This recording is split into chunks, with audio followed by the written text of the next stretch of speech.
Regulators! Mount up. Wagwan, wagwan. It's your humble host, Big Truck. Hey, I want to talk about this.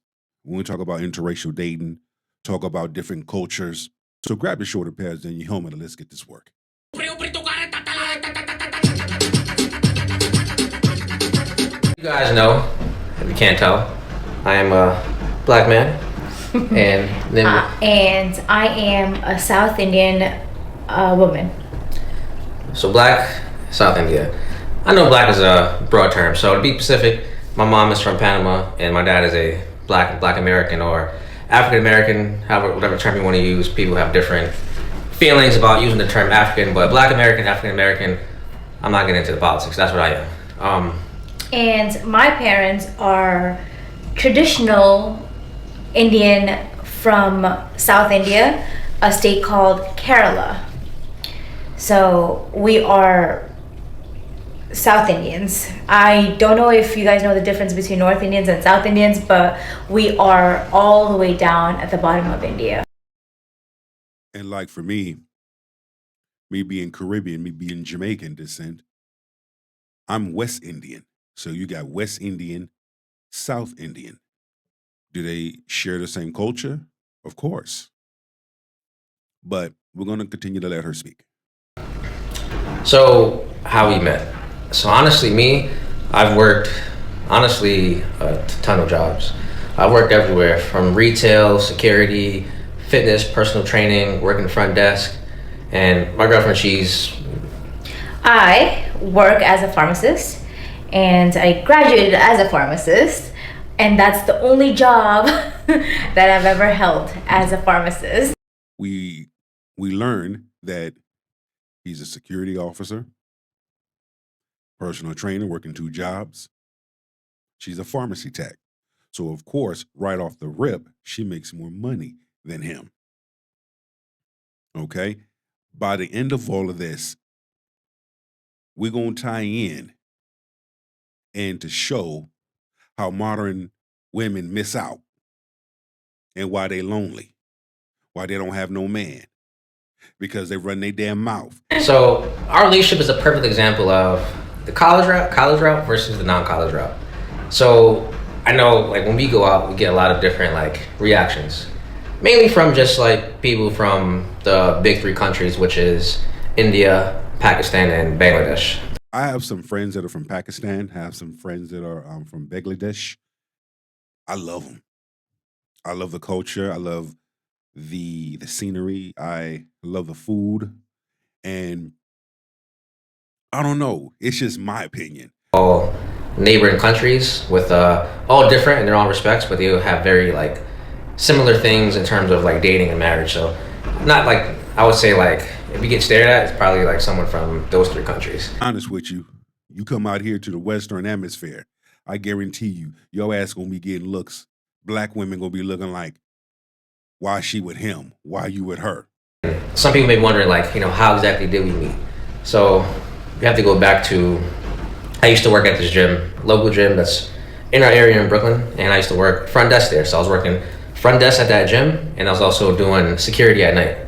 And so the gym that I was working at, she actually went to. I actually did not know he was working there when we met. I've seen him by passing, but it's not like, I paid attention to him. Because first of all, he was not my type. Black. Yes. How it always starts off? Isn't that how it always starts off?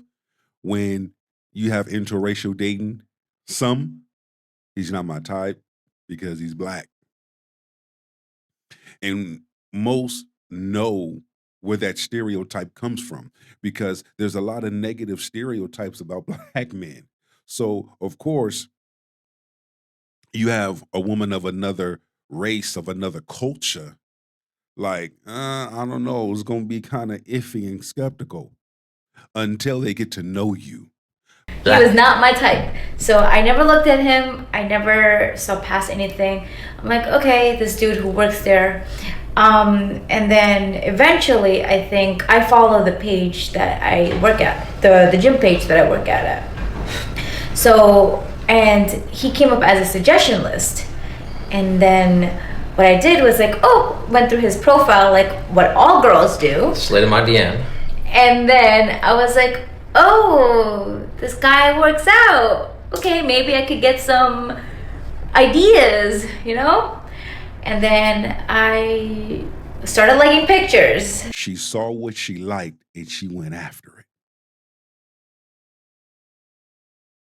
Modern feminist women would say the total opposite. I'm not chasing no man. I'm not going after no man. They spit all these damn narratives. But what did this sister do? She saw what she liked and she went after it. She made a move. She shot her shot. And look where it landed her. Whoosh. Shot that 3. Got a man. The rest is history at that point. Yeah, so at that time, I was basically posting videos on Instagram. She ended up adding on Instagram. I accepted. And initially, it didn't even start out as like a flirtatious thing. And eventually, through just talking and through Instagram, started to like get a virtual, I'll say connection, but it was more of a crush. Yeah, like we were talking so much, I felt like this could kind of be something. So we kind of took it off of Instagram eventually, and we kind of agreed to meet up. It didn't happen right away. Hey, but I will say this, it was well worth it. But what they've established first was that communication. It took a long time to go on our first date. Yeah. We had so much conversations on Instagram. I feel like the moment we met, we hit it off as soon as we met. Yeah. Like, that connection was like something else. It was a very good connection, and I feel like part of that reason was because the interactions were genuine in its approach. So I feel like a lot of times now, with just the times we live in, with Instagram, everything is very like fast and straightforward. Everything's like a big rush to get sexual. So we kind of like took our time to get to know each other, figure out what we like and talk. So when we met, it wasn't really awkward. It felt very calm. And that first date, I wasn't going in with any like expectations and just saying we're gonna go hang out. I think we got some food and we talked and it was all normal. That's the way it's supposed to be. Now, the way they're talking is totally different than what we hear. A large number of women talk on social media, from TikTok to Instagram. It's a totally different vibe. See, this is organic. See, nobody talked about money. Nobody talked about dropping $200-300 on a first date, going to Ruth Chris or the steakhouse. They just went and got some regular old food. But because they've already established communication, all that other shit didn't matter. Like nervous because, and this is why you shouldn't like disqualify yourself in things you want to do, because I told you, she's a pharmacist. And at the time I was just doing front desk work at the gym and I was working security. It didn't matter. Okay, she made more money than you. So the fuck what? The important thing is they together. 2 incomes is better than 1. Wintertime is here. When I started like talking to you, did you feel that same way? Like, did you feel like, damn, he's black, I'm Indian, or? Yeah, that was the first thing that came to my mind. I'm like, oh my god, black guy and an Indian woman. That's gonna give me some problems, and that's gonna give me some stares.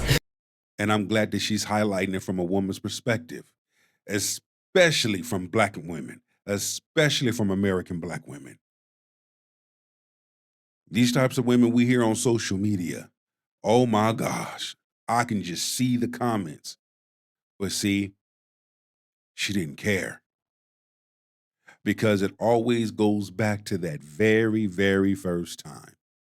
It's that was one of the biggest fears of us even going out.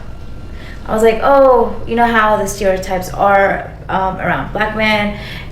Like, oh, do I really want to do this? Because I wasn't looking for anything for funsies.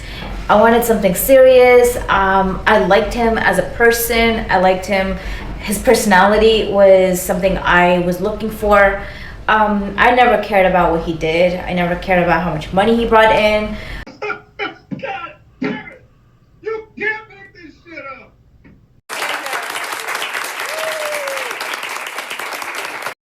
Modern feminist women need to pay attention to this video.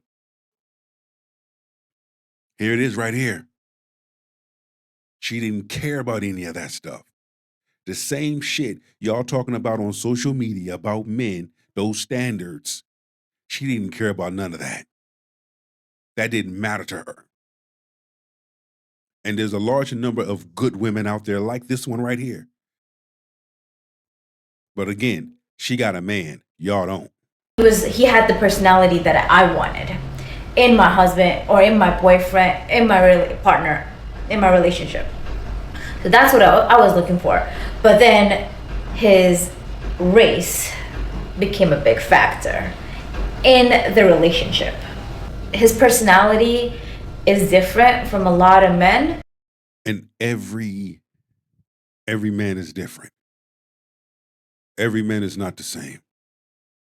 When you dealing with a woman that got insecurities, when you're dealing with a woman that is very insecure about herself, how she looks, and so forth, or got childhood issues, daddy issues, have followed social media and think that's the way to go, you're going to run into them problems. She's the prize. He's the prize. Two good people that came together, they are both the prize. He's a good man. So basically, guys, it's like perception. You know, like every culture has, you know, stereotypes. So it's like a lot that people can learn just from our relationship and just in life in general. Like, can't judge a book by its cover. That's eventually how we become more knowledgeable, just meeting new people, learning more about them. Also giving other people opportunity to show them who they are. That is a big thing. If you don't know who they are as a person, you could judge the whole entire population just by the color of the person, or by the race of the person, or the religion of the person. So what you have to really do is take some time, get to know the person, get to know the personality of the person, the characteristics of the person, because everyone's different. Yeah. One of the things we've always liked to highlight, and as I break, never be afraid to do something different that you've never done in order to have something that you never had. And when you begin to tap into different people, different individuals, different cultures and things of that nature, and not only just tapping in, but begin to understand and show interest, you never know what's out there until you get out there. Until then, it's your boy Big Truck. Stay tuned for the next show. One.